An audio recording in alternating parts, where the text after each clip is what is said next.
campaign and the casting for this movie is spot on. Perhaps one of my favorite movie posters of the year is the Hitman's Bodyguard spoof of The Bodyguard. I wish I could say the actual movie provided that much enjoyment. The setup is fairly simple. A captured hitman, Samuel L. Jackson, is given a deal to testify against an evil dictator, Gary Oldman. Unfortunately, Interpol has a mole, and the agent, Elodie Young, in charge of making sure the hitman can testify, calls the one person nearby who can help her and is out of the Interpol loop. Enter the disgraced bodyguard, Ryan Reynolds. Soon, the hitman and the bodyguard find themselves as a duo who must work together to ensure the hitman reaches his court date. The ads sell this film as a comedy with action elements. Sadly, this is an action film with comedic elements. I say sadly because the action here is extremely generic. Comedy isn't great for the most part, but it has its moments provided largely by some strong soundtrack choices and a great chemistry between Reynolds and Jackson. Selma Hayek is fantastic here as well, playing the hitman's wife. A scene showing them meet is easily the best scene in the movie. Gary Oldman, perhaps my favorite actor of all time, seems like he's in a different movie. He's reprising his villain from Air Force One, where his villain from The Fifth Element would fit this movie's tone infinitely better.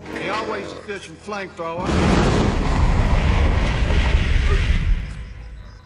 My favorite. I would actually love to see this film in the hands of a more gifted comedy director, perhaps Edgar Wright or the duo of Lord and Miller, someone who could add more flavor. That is a large part of the problem with this movie. The direction by Patrick Hughes is downright lazy. Shots range from standard to downright ugly. The cinematography by Jules O'Loughlin is perhaps the worst I've seen from a major studio. There are shots that are overexposed and other shots that are out of focus. It's downright sloppy rookie mistakes, and for some reason Hughes let it go. I guess turning the iris and/or focus styles to the correct setting would be too much work? Jackson and Reynolds are by far the best parts of the movie, and are putting more work into the film than many of the behind-the-scenes crew. I want to see this movie remade with a director and cinematographer that give a crap about making a good movie. As it is, Jackson and Reynolds almost make this movie worth recommending based on their interplay alone. Almost. The Hitman's Bodyguard just misses the target.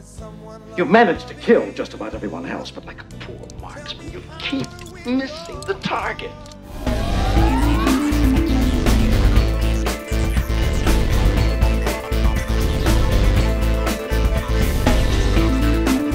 Hey, if you like this video, please make sure to hit that like button and go ahead and subscribe. That helps me out a lot. And if you really love this video, consider visiting my Patreon page.